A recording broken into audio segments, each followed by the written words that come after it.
사자 희구형. 사자가 가지고 논다. 구슬을 가지고 노는 구별. 그럴 때는 사자이면서 앞에 구슬이 있어야겠죠, 이렇게. 그죠? 당연히 사자 희구형이야. 아까 뭐가 있었죠? 사자 대령이라고 그랬죠? 대령인데 희구형일 때는 이 구슬에다 쓰지를 않아요. 여기다 써야 돼요. 눈에다 써야 돼요. 여기에다가. 그래서 절대 사자 희구형일 때는 구슬이 작아요. 크지를 않기 때문에 혈이 없어요. 혈이 없어요. 봉황포랑처럼 이렇게 크지를 않아요. 그렇기 때문에 사자 희구형일 때는 절대 공에다 쓰지를 않는다 하는 것을 여러분들이 이해를 하셔야 돼요. 그래서 이걸 한번 봅시다. 자, 사자는 구로서 혈이 되는지 안 되는지를 알 수 있다. 즉, 그러니까 호랑이는 모든 그 짐승 중에서 공을 가지고 노는 경우는 용하고 사자밖에 없어요. 용이 여의주를 갖고 놀면 뭐가 되죠? 반용 농주형이 되죠. 반용 농주형. 그 다음에 사자가 구슬을 갖고 노는 경우는 사자 희구형 이렇게 얘기를 합니다. 그래서 사자 희구형 형이 되는 거죠. 그래서 사자는 구로서 혈이 되는 것을 증 삼았다 이라고 얘기하죠. 그러므로 그 형을 보면 그다음에 사자는 면이 평평하고 모나다. 즉 이렇게 갈기가 있죠. 이렇게 들어죠. 갈기가 있죠 이렇게. 그죠? 근데 어때요? 호랑이는요. 둥그름해 그냥. 그리고 가팔아요. 사자는 북실북실하죠 이렇게. 그래서 이 얼굴이 사자하고 호랑이는 틀리다라는 것도 여러분들이 알아두셔야 됩니다. 자, 다른 짐승의 얼굴은 평평하지 않고 모나지 않지만 그다음에 사자는 평평하다. 이것이 하나의 알 수 있는 결이 된다라고 얘기됐습니다. 자, 첫 번째 봅시다. 사자는 반드시 굴을 대하고 자, 그러면 뭐예요? 사자 희구형이죠. 굴을 가지고 있다. 굴을 대한다는 것은 명당 앞에 구슬이 있다는 얘기예요. 둥그름한 산 모양이 있다는 얘기예요. 산도 되고 이게 바위도 되지만은 거의 조그만 산이에요. 조그만 산이라고 봐야 돼요. 자, 꼬리와 머리가 크고 몸이 작다. 대신 자, 꼬리와 되게 크죠? 근데 몸은 작지요? 그 다음에 앞에 갈기가 있다. 자, 앞이 무겁고 뒤가 가볍다. 즉, 앞이 무겁고 뒤가 가볍다는 왜 그래요? 갈기가 있기 때문에 앞이 무겁다고 얘기한 거예요. 자, 그 다음에 또 네 번째로 아픈 고개를 들어 쳐다보고 숙이고 돌며 공을 가지고 도는 새다. 이것이 사자의 정의다. 이것이 사자 희구형을 나타낸다라고 얘기했습니다. 자, 두 번째로 봅시다. 두 번째로 혈로서 말하면 즉 구가 자 여기가 지금 여기 사자가 이렇게 있는데 이쪽 왼쪽 눈에다 썼다는 얘기예요. 오른쪽에다 쓰지 않고 왜 왼쪽에다 썼냐는 얘기죠. 이 앞에 구슬이 왼쪽에 있다는 거예요. 이 왼쪽을 찾아보니까 왼쪽이다. 즉 안산정일법이죠. 자, 혈로서는 어때요? 구가 왼쪽에 있으니까 왼쪽을 갖다가 찾아보죠. 자, 오른쪽에 있으면 오른쪽을 봐야겠죠? 오른쪽이 아니죠. 그래서 사자의 왼쪽, 자, 우리가 당판에서도 이렇게 당판이 있다면 어떻게 해요? 눈이 두 개죠? 자, 눈이 여기도 있고 여기도 있는데 그럼 어떤 데다 써야 되냐는 거예요. 왼쪽 눈이냐 오른쪽 눈이냐 가운데다 쓸 수는 없죠. 가운데 쓰면 안 되는 이유는 뭐죠? 기충뇌산 기가 충하면은 뇌가 흩어진 즉 정중앙에다는 혈을 쓰지 않는다고 했죠. 이 가운데는 쓰지 않는다고 했어요. 그렇기 때문에 오른쪽에다 쓰든지 왼쪽에 써야 되는데 앞에 안산에 공이 왼쪽에 있으니까 당연히 왼쪽에다 썼다. 공이 오른쪽에 있으면 어떨까요? 오른쪽 눈에다 써야겠죠. 자, 이 얘기입니다. 그래서 혈로 말하면 왼쪽 눈에 있으니 왼쪽에다 따르고, 즉, 또 좌측이 넓고, 그 다음에 좌측이 넓고 우측이 좁으니 당연히 왼쪽 눈에다가 좁은 데다가 우리가 그러잖아요. 자, 이걸 갖다 뭐라고 그러죠? 용어중일법이라고 했죠. 자, 용어중일법은 뭐죠? 만약에 이렇게 있는데, 자, 청룡이 바짝 붙어 있고, 백호가 이렇게 여기가 혈이라면 여기가 당판이라면 청룡이 바짝 붙어 있으면 청룡 쪽으로 붙이죠. 만약에 백호가 바짝 붙어 있으면 백호 쪽으로 붙이죠. 즉 가까운 쪽으로 붙이는 것을 갖다가 용호증렬법이라고 그랬죠. 청룡 쪽이 자 항상 당판에서도 여러분들이 이렇게 봤을 때 자 다시 한번 봅시다. 자 이걸 갖다가 어떻게 표현하면 다시 한번 봅시다. 자 이런 경우죠. 자, 만약에 이런 식으로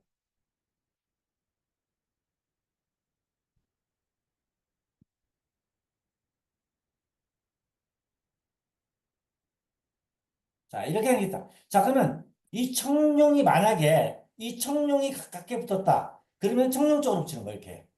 그 다음에 이 가운데를 쓰지 않는다고 그랬죠? 왜? 정중앙으로는 기가 지나가기 때문에 여기다 쓰면 기충뇌산이라고 그랬죠.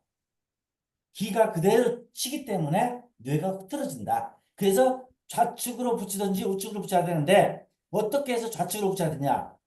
좌측의 청룡이 다정하게 감싸면은 좌측으로 붙이고 우측이 우백호가 다정하게 감싸면은 가깝게 감싸면 우백호로 붙인다. 이것이 용모증일법이에요. 그 다음에 두 번째. 자, 앞에 있는 공이 왼쪽으로 붙어 있으면 어떻게 해요? 청룡 쪽으로 있으면 청룡 쪽, 왼쪽 눈이죠. 자, 오른쪽에 있으면 오른쪽 눈에다 쓴다. 이 얘기인 거예요. 혀를 어디다 써야 되느냐 하는 방법들을 얘기하는 겁니다. 자, 그 다음에 무릇 사자는 누워있는 사자는 코에다 취한다. 아까 얘기했죠. 자, 누워있는 데는 거의 다 코에다 취한다. 코도 왼쪽 코, 오른쪽 코도 있죠. 눈에 쓸 때는 눈에 쓸 때는 왼쪽 눈, 오른쪽 대고죠. 그 다음에 놀고 있는 사자, 새끼를 데리고 있는 사자, 공을 가지고 노는 사자, 엎드린 사자는 눈에서 혀를 취한다. 그러니까 사자는 거의 다 눈에서 혀를 취한다라고 생각하시면 돼요. 대개 정신은 이런 얘기들을 해요. 보통 산에서 내려오는 동물들은 항상 왼쪽을 먼저 쳐다본다고 그래요. 그래서 왼쪽 눈에다가 먼저 살피고 오른쪽을 쳐다본다고 그래요. 그렇기 때문에 왼쪽 눈에 정이 있다고 하는데 이것은 하나의 낭설일 뿐이다는 얘기죠. 자, 그 다음에 앞에 봅시다. 그 다음에 큰 강이 명당으로 흘러들어와 봉우리가 특이하게. 자, 어때요? 여 앞에 물이 들어오죠. 쭉 들어오면서 완전히 들어와서 명당을 완전히 감싸고 흘러 들어가죠. 이렇게. 그렇죠? 만약에 여기서 명당수가 여기서 이렇게 나가버리면 어떻게 할까요? 반궁수죠? 안 되죠? 이건 안 되는 거죠. 그죠? 자, 그래서 실질적으로 큰 물도 되어 있고, 그 다음에 가운데 특이한 봉우리가 응하고 있다. 이 가운데, 여기에 응하고 있다. 하는 얘기를 했었죠. 그러니까 이건 뭐예요? 이건 부기가 나타날 것이다 라고 얘기를 한 거죠. 자, 그 다음에 앞에 평강이 벌려 있어 일자 한문이다. 자, 이걸 갖다가 이제 우리가 한문하고 화표하고 한문이 있습니다. 화표는 하나의 산이 그냥 이렇게 뾰족 서 있는 것이에요. 수구처에. 이것을 화표라고 그러고 한문이라는 것은 두 개가 같이 있는 것이에요. 양쪽으로 이렇게. 이걸 한문이라고 그래요. 그러니까 화표하고 한문은 차이가 있습니다. 화표는 하나만 서 있는 것을 화표라고 그러고 양쪽으로 쓰는 것은 문이니까. 그래서 실질적으로 이걸 갖다가 우리가 평강이 양쪽으로 서 있으니까 되게 한문으로 보여요. 굉장히 좋죠. 이것도 이제 수구처가 이게 나가는 쪽이니까 득수처죠. 득수처에서 있죠, 이게. 그다음에 수구처에 여기에 또 돌이 하나 있네요. 그죠? 여기도 있고, 있기 때문에 이걸 갖다가 지금 얘기를 한 겁니다. 명당 앞에. 그러나 이게 이제 약간 남루한가 봐요. 취루하다 해놨는데, 지저분하다, 추루하다라고 얘기했는데, 지저분해도 버릴 수가 없죠. 왜? 형열이 좋으니까, 그죠? 그렇기 때문에 버리지 못한다 하는 얘기를 합니다. 자, 정교하여 상세하게 선택하다. 만약에 근데 실질적으로 이게 나쁘다 했을 때 여기서 또 중요한 얘기를 하나 합니다. 누가? 최원정이가. 자, 이 터가 이게 지금 양쪽에 한문이 되어 있고 평강인데 취루하다, 안 좋다, 굉장히 지저분하다는 얘기예요. 지저분하면 어떻게 버릴 것이냐? 왜? 이 앞에 공이 있으니까 사자희구형이 맞잖아요. 그죠? 자, 증열도 맞잖아요. 그죠? 또 그다음에 특수처에서도 이렇게 봉우리가 있으니까 굉장히 좋은 봉우리가 있죠. 근데 이걸 버릴 수는 없죠. 그렇기 때문에 뭘로 해라? 비보를 해라 하는 얘기입니다. 자, 여기 봅시다. 정교하고 상세하게 선택하고 자, 이걸 갖다가 할 때는 정확하게 봐라. 그리고 혈이 되는데 이 버리지 못한다. 앞에서 얘기했죠. 용혈이 명백히 드러나면 가볍게 버리지 못한다. 이걸 버릴 것이냐? 왜 이것이 남루하다고? 이럴 때 어떻게 해야 된다? 잎목을 심어 가리거나 그늘지게 하면 흉이 변하여 귀리 되니 역시 증비 있고 즉 낮은 곳을 높이고 높은 곳은 낮추고 감춘다. 이런 의미에 따른 사람을 취하여 쓸 수 있는 곳이다. 말하지 않 이렇게 할 수 있다. 즉 비보를 하여 이것을 쓸 수 있다라고 얘기를 합니다. 자, 이게 옥수진경은 실은 장자미의 이론을 갖다가 저기 그 일행선사의 이론을 갖다가 거의 이제 장자미하고 최원정이가 해설한 것들이죠. 특히 여기에서 특이한 점은 비보를 많이 한다는 거예요. 자, 여기에 이렇게 좋은 토가 있는데 용혈이 맞고 이렇게 혈도 되고 하는데 이걸 버릴 수 없다 이거야. 어떻게 해라? 앞에다 잎목을 심어라. 나무를 심어서 가리라는 얘기예요. 이 얘기가 비보라는 개념이 어디서 나오느냐면 여러분들이 나중에 이제 적정경을 한번 보세요. 장자방이 쓴 적정경, 즉 장자방은 누구죠? 장량은 장자미 34대 선조잖아요. 그죠? 그리고 그 장자미 이론을 갖다가 일행선사, 장수죠? 일행선사, 장자미로 내려오죠. 적정경에서 비보를 얘기를 합니다. 그래서 여러분 이제 비보풍수 하면은 도선국사가 비보풍수라고 하는데 실질적으로 비보는 제일 먼저 얘기한 사람은 장량의 적정경에서 얘기를 합니다. 한나라 때. 자, 그 영향인지 몰라도 거의 다 혈이 좋고 용혈이 명백히 드러나면 이 얘기는 무슨 뜻일까요? 용이 진짜고 혈도 진짜라면 앞에 조그만한 사격이 나쁜 것이 있더라도 이것을 나무를 심어서 가려라. 이것이 비보예요. 그래서 이러한 개념들이 실질적으로 이제 복수진경에서 내려오는 것이고 우리가 도선국사 풍수가 비보풍수라고 하는 이유가 이러한 데서 나오는 거예요. 왜? 도선국사도 일행선사의 이론을 가져왔죠. 그죠? 자, 이 옥수진경 이론도 일행의 이론을 가져오잖아요. 일행선사도 장씨라고 그랬죠? 장자미하고 똑같이 같은 저기 장량하고 같은 가문이라고 그랬잖아. 장씨 가문. 그래서 이러한 것들을 보면은 우리가 아하 용혈이 좋으면 정말 확실하다면 앞에 조그만한 사격이 나를 충한다고 즉 나쁜 것이 있더라도 그것을 나무를 심거나 가려서 이것을 비교할 수 있다라는 개념들을 여기서 얘기를 합니다. 그래서 여러분들이 이것들은 좀 주의 깊게 보시면은 털을 갖다 무작정 다 안 된다고 하지 말고 그리고 여러분들이 이제 컨설팅 할 때 하는 방법들을 얘기를 하셔야 돼요. 저는 컨설팅 할 때 항상 그럽니다. 분명히 나쁘다고 얘기하려면 대안을 가지고 나쁘다고 하셔야 돼요. 자, 무조건 터에 가서 여기 나빠. 그러면 안 됩니다. 이 나쁘다면 어떻게 비보를 할 수 있느냐? 비보책이 없으면 나쁘다고 얘기하면 안 돼요. 왜? 모든 삼라만상의 우주 자연은 비보라는 게 있어요. 자, 그러한 개념들을 갖다 여러분들 조금 더 한 번 정도 응용을 하셔야지 풍수지리를 응용이 가능할 겁니다. 그래서 사자희구형 자 살펴봤습니다. 자, 이것을 갖다가 우리가 다시 한번 살펴보도록 할게요.